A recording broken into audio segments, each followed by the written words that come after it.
আমরা যে free fire, PUBG, call of duty এগুলো খেলি, এগুলো কিন্তু সবই ব্যাটেল রয়্যাল গেম। তো বন্ধুরা, আগে জেনে আসি এই ব্যাটেল রয়্যাল গেমের উৎপত্তিটা কোথা থেকে।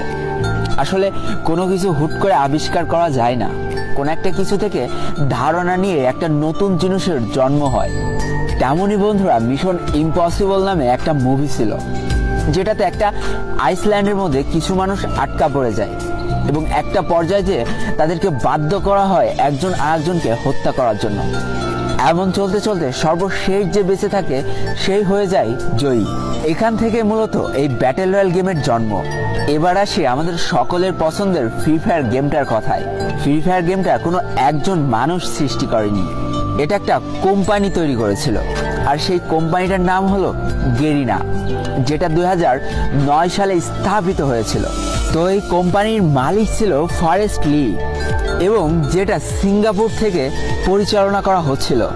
2017 সাল পর্যন্ত বেশ কয়েকটা পপুলার গেম কিন্তু তারা মার্কেটে নিয়ে আসে, কিন্তু ওইভাবে কোনো গেমই মানুষের মন জয় করতে পারে না।